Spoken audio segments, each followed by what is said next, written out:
Hello friends, सभी को राधे राधे।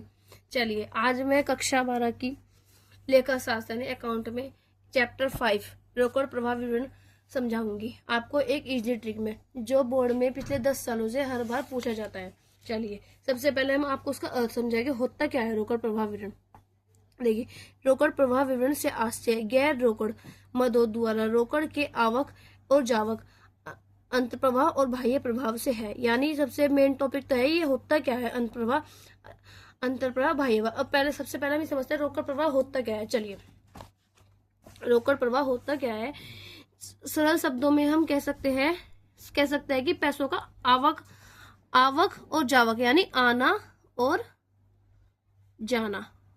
सबसे पहली बात तो ये चाहिए, मतलब कि सरल शब्दों में हम कह सकते हैं कि आवक और जावक यानी आना और जाना। ठीक है, यानी पूरा हिसाब किताब रखना। यह विवरण हमें यह दर्शाता है कि मुनाफे में कितना कमाया है, कितने पैसे देने बाकी है। यह केवल बताया जाता है जब आपकी बैंक खाते में असल में कितने नगद और कितने भार है। मेन टॉपिक तो है रोकड़ प्रवाह विवरण का, आप मीनिंग समझ गए तो मुझे बताए। सब अब दूसरा टॉपिक है अंतर वह और बाह्य व्यापार होता क्या है ये। ठीक है, चलिए मैं आपको एक स्टेटमेंट के रूप में समझाऊंगी होता क्या है, एक बहुत इजी ट्रिक में, जिसे हम समझिए इनफ्लो। ये है हमारे गुल्लक एक, यहाँ पे एक छोटा सा छेद होता है गुल्लक में। जब हम इसमें पैसे डालते हैं अंदर, यानी जो पैसे इसमें डालते हैं हम 500 के, यानी इसके अंदर, वो होता है इनफ्लो। आज हम इससे पैसे बाहर निकालते हैं, वो होता है आउटफ्लो। यानी पैसे अंदर डालना और बाहर निकालना। अंदर डाले तो यानी हमारी बचती हुई हो, निकाले यानी खर्च हुआ तो ये होता है आउटफ्लो। सबसे ज्यादा सीधा नियम क्या है इसका, सही है, सीधा नियम यह है कि इनफ्लो तो होता है प्लस, आउटफ्लो होता है माइनस। सबसे पहले ये समझ लिए, हर बच्चों को ये दिक्कत आती है इनफ्लो आउटफ्लो होता क्या है। अब कैश फ्लो का बचा हुआ कैश। इनफ्लो और आउटफ्लो तो बच्चे समझ लेते हैं, पर कैश फ्लो नहीं समझ पाते। कैश फ्लो है बचा हुआ कैश। ठीक है, अब मैं आपको एक डायग्राम के रूप में समझाती हूँ, बल्कि उदाहरण देते हैं एग्जाम्पल के तौर पे। आप मुझे बताएंगे, ये एग्जाम्पल है कि मान लीजिए रमेश की एक चाय और नाश्ते की दुकान है। एक महीने का हिसाब देखते हैं, यानी पैसे आए, यानी एक महीने का हिसाब देखते हैं। जब ये रमेश की दुकान है, रमेश ने यहाँ पे चाय बेचता है, तो उसकी दुकान है, तो एक महीने का हिसाब देखना है उसका। मतलब कि चाय और समझ से कितने बिके, पुराना फर्नीचर कितना बेचा, आउटफ्लो कितना था। ये नहीं बताइए मुझे इनफ्लो है या आउटफ्लो है। रमेश की दुकान के, मैंने आपको एक बात कही, रमेश की दुकान, मान लीजिए रमेश की एक चाय और नाश्ते की दुकान है, उसका महीने का देखना है, तो ये तो इनफ्लो हो गया। ठीक है, अब वो जो ने दूध चाय पत्ती लगाई, आलू खरीदे, दुकान का किराया, बिजली का बिल, वर्क में सैलरी दी, ये हो गया आउटफ्लो। सबसे इजी ट्रिक क्या है, नेट कैश फ्लो। इसका फॉर्मूला यही है। अगर आप जब पेपर में क्वेश्चन कर जाएंगे तो उसके अर्थ के नीचे ये फॉर्मूला लिखेंगे तो इंप्रेशन अच्छा पड़ेगा। मेन फॉर्मूला यही है, net cash flow, net flow minus outflow. मान लीजिए उदाहरण देती हूं मैं आपको।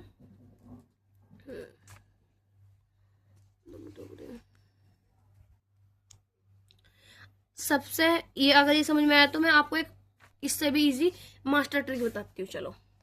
चलिए मास्टर ट्रिक लिख लीजिए, जो आपको पूरा ही अर्थ को इजीली में कर देगा। सबसे पहले हम कैश फ्लो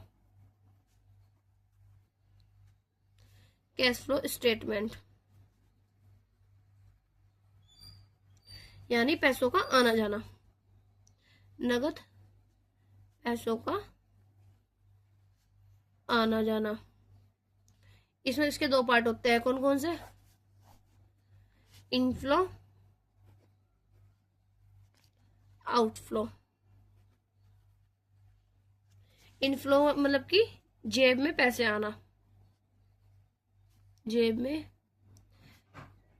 पैसे आना, आउटफ्लो जेब से पैसे जाना।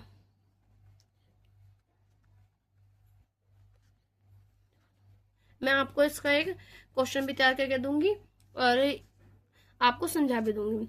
यानी पैसों का आना प्लस पैसों का जाना माइनस पैसों का आना, पैसों का जाने का माइनस प्लस क्या क्या बोला, हमारे पास पैसा है, हमारी इनकम जुड़ी है। अगर पैसे जाएंगे तो हमारी इनकम में से पैसे घटेंगे। चलिए मैं आपको एक इसका ये अगर आपके समझ में आया तो मैं आगे बढ़ूं। मैं आपको इसका अर्थ बताती हूँ। देखिए, रोकड़ प्रवाह विवरण एक ऐसी तालिका है, यानी तालिका स्टेटमेंट है, जो एक दी गई समय अवधि में संस्था के रोकड़ एवं रोकड़ तुल्य के, यानी जो हमें संस्था में एक दी गई अवधि है, अंतर वह बाह्य प्रभाव को दर्शाती है।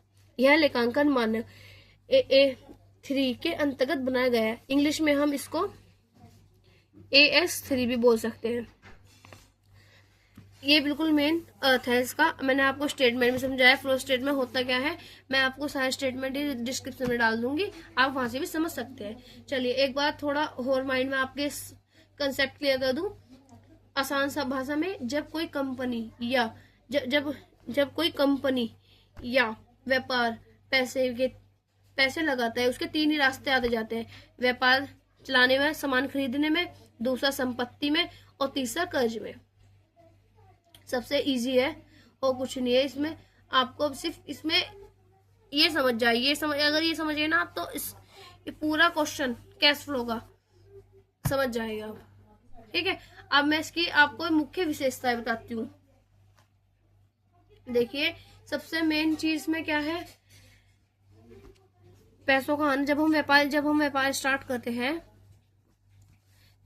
करते हैं, तो सबसे पहले ऑपरेटिंग होता है। ऑपरेटिंग होता क्या है, पहले तो ये समझिए ऑपरेटिंग होता क्या है, यानी संचालन।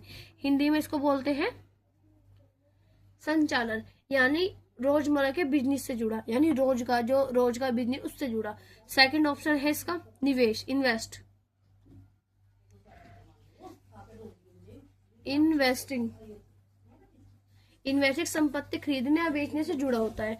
नंबर 3 वित्त, यानी फाइनेंस में जो पूंजी कैपिटल आपने लोन से जुड़ा है। बस यही होता है इसमें कैश फ्लो स्टेटमेंट की मास्टर ट्रिक है ये। अगर आपने इसको समझ लिया ना, तो पूरे क्वेश्चन आप इजीली कर सकते हैं। अब मैं इसके आपको अर्थ बता दिया। अब मैं इसके मुख्य उद्देश्य और लाभों की विवेचना करती हूँ। ये भी बहुत इजी है, आप समझेंगे तो खैर समझ में आ जाएगा आपके। ठीक है, सबसे पहले महत्व इसके।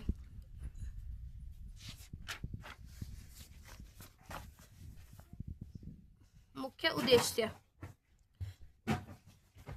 मैं पॉइंट वाइज लिखती चल जाऊंगी और समझाते चल जाऊंगी आपको।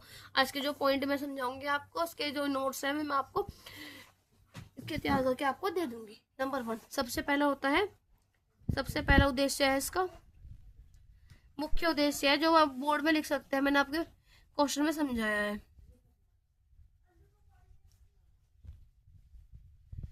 रोकड़ स्रोतों का ज्ञान होता क्या है, यह जानना कि पूरे वर्ष में किन किन माध्यम से पैसा आता है। यानी हमारे ये 2025 में और 26 है, यानी यहाँ पे किन किन उद्देश्य से पैसा आया, मतलब कि गिफ्ट मिला या सेल्स बढ़ी या उधार हुआ, कुछ भी, मतलब कि हमें कि कहाँ से पैसा आया, किन किन माध्यम से आया, कहीं बचत होगी, कहीं ज्यादा हो गया। ये होता है स्रोतों का ज्ञान।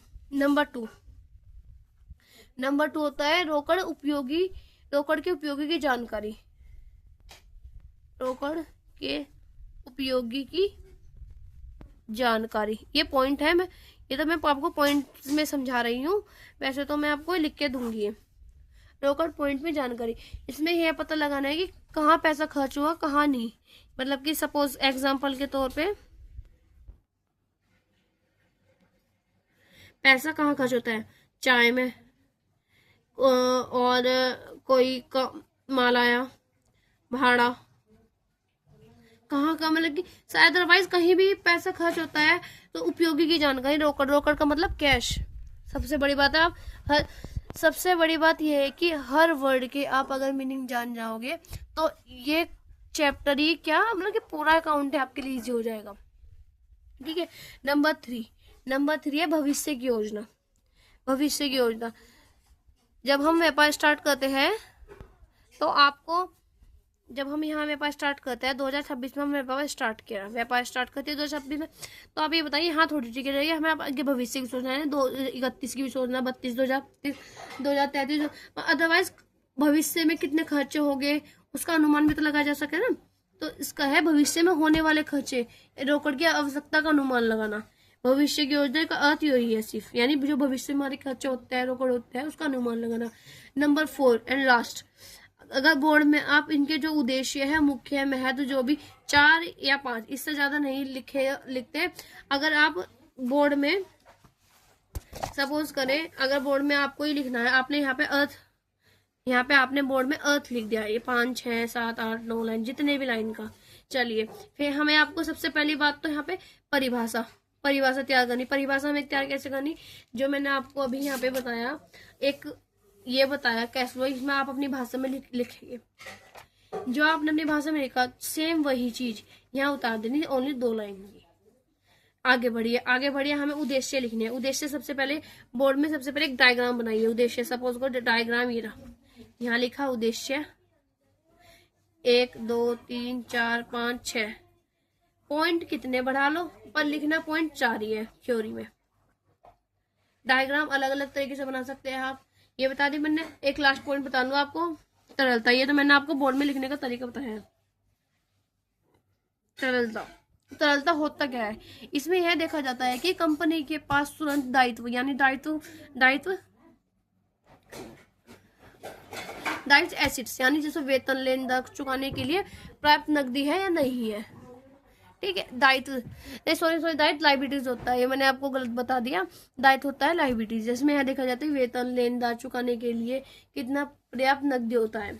चलिए ये आपके समझ में आ गया। चल अब बस एक लास्ट चीज और समझाती हूँ आपको मैं, ये है रोकड़ के मुख्य उद्देश्य, इसके लाभ भी, हम इसे लाभ भी बोल सकते हैं, लाभ, महत्व भी है, ये लाभ भी है, ये विशेषता भी है। इसे आप किसी भी रूप में लिख सकते हैं। अगर पेपर में यहाँ पे उद्देश्य की जगह महत्व आ गया, लाभ आ गया, कुछ भी लिख सकते हैं। ये क्वेश्चन में आप पूरा तैयार हो गया, ये पूरा ही चैप्टर आपके इस वीडियो में समझ आना चाहिए। ठीक है, पूरे मैं बस आपको एक चीज समझा देती हूँ। सबसे बड़ी बात क्या समझाती हूँ, विशेषता। बस लास्ट है विशेषता भी बहुत इजीली ट्रिक से बताऊंगी, जैसे मैंने आपको पीछे समझाई है। प्रबंधों के लिए उपयोगी, प्रबंधों के लिए उपयोगी, व्यापारिक निर्णय और बजट तैयार करने में मदद करता है। मतलब कि प्रबंधों के लिए सबसे पहला पॉइंट है, इसमें भी हम प्रबंधों के लिए, अभी इसका डायग्राम बता दूंगी मैं आपको बोर्ड में बनाना कैसे है। प्रबंधों के लिए, अगर आप ये डायग्राम से या अपनी भाषा में अच्छी साफ लिखेंगे, तो मैं आपको एक जैसे क्वेश्चन तैयार करके दूंगी आपको बोर्ड में, कहाँ ब्लैक का यूज करना है, कहाँ ब्लू का यूज करना है, ऐसे डायग्राम के रूप में भी दूंगी मैं आपको। तो आप वहां से भी देखना कि कैसे करना है। मैं आप अभी तो ऊपर समझा रही हूँ। प्रबंधों के लिए उपयोगी,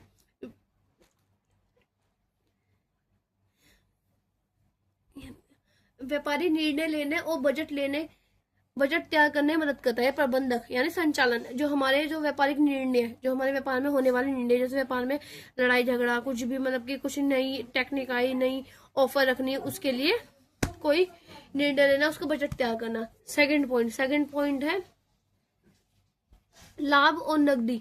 ये मैं अपने पास से लिखवा रही हूँ पॉइंट, मतलब कि जो इजी है। लाभ और नकदी में अंतर। आप ये बताइए मुझे, जब हम कभी कभी कंपनी के कागजों में बड़ा लाभ दिखाते हैं, तो लेकिन पैसे हाथ में तो होते नहीं है। विवरण बताना है कि मतलब कि जब हम कभी कभी कंपनी के कागजों पर बड़ा लाभ दिखाते हैं कि हाँ ये बहुत बड़ा, यहाँ ये कि बहुत बड़ा लाभ है, कि ऐसे से लाभ है, अब ऐसे से लाभ है, लेकिन हाथ में पैसा नहीं होता। यह विवरण बताता है कि लाभ होने के बावजूद भी रोकड़ कम क्यों है। इसका पॉइंट यही है, हो कुछ नहीं है। मतलब कि जब एक कागज होता है, उसमें कहते हैं कि हाँ ये हमारा लाभ है, ये हाथ से हमें लाभ मिला, पर हमारे हाथ में पैसा होता कुछ नहीं, आता ही नहीं। पहले ही अनुमान लगा लेते हैं कि क्या है क्या नहीं है। तो रोकड़, इसके लाभ होने के बावजूद रोकड़ कम क्यों है। नंबर 3 निवेश मददगार। निवेश मददगार होता क्या है, जैसे बैंक से हमने लोन ले लिया, बैंक से हमने जैसे लोन ले लिया और पैसे ले लिया, कंपनी के पास नकदी प्रवाह कर दिया। जो हमने कोई माल ऑर्डर करा तो उसने कहा कि पैसे दो, तो हमने उसे एडवांस ही पेमेंट कर दिया, उसमें माल आता रहेगा। नंबर 4 ये लिख देती हूँ, निवेश को मददगार। लाभांश, सबसे लास्ट ट्रिक लाभांश, सॉरी ट्रिक नहीं टॉपिक। लाभांश होता है कि हमें इसमें हम यह तय करते हैं कि शेयर धारकों ने कितना लाभांश नगद किया है, कितना नहीं हो कुछ नहीं। लाभांश में जो हमारा शेयर धारक ये कितना लाभांश नगद दिया गया है या नहीं, सिर्फ यही होता है। अगर पेपर में सीमाएं पूछी जाती है तो उसमें सीमाएं में भी आप यही लिख सकते हैं। क्या आप गुण दोष भी आप, मैंने आपको बताया है, मैं भी अभी भी फिर भी कह रही हूँ कि मैं आपको एक क्वेश्चन तैयार करके दे दूंगी, डिस्क्रिप्शन में डाल दूंगी, तो आप वहां से डाउनलोड कर लेना। अगर आपको कुछ भी क्वेश्चन में दिक्कत हो तो मैं आपको एक क्वेश्चन तैयार करके दूंगी। पर एक चीज और, मैंने यहाँ पे इस क्वेश्चन में A3 यह लेखांकन मानक AS3 के अंतर्गत बनाया गया। ये क्वेश्चन में हेडलाइन है, मतलब कि अगर ये क्वेश्चन में है नहीं तो क्वेश्चन का कुछ मतलब नहीं है। सबसे इम्पोर्टेंट बात यही लिखनी है। ये 3 गतिविधियां, एक चीज मैंने वो बताई है जो यहाँ पे बताया है, ये ऑपरेटिंग, निवेश, और एक चीज है फाइन वित्तीय। ये बिल्कुल मोस्ट चैप्टर की ट्रिक है ये, जो आपको एक समझा सकती है। चलिए गाइस, आज के लिए इतना ही। मैं मिलती हूँ आपके साथ अगली वीडियो में। आपको कुछ भी क्वेश्चन पूछना हो या कुछ भी ट्रिक लेनी हो, कुछ भी पूछना हो तो आप मुझे कमेंट सेक्शन करके बताएं, तो कमेंट सेक्शन में आपके लिए मैं अलग से वीडियो बना दूंगी और अलग से क्वेश्चन बना दूंगी और तैयार कर दूंगी आपको और समझा भी दूंगी। चलिए गाइस, बाय बाय।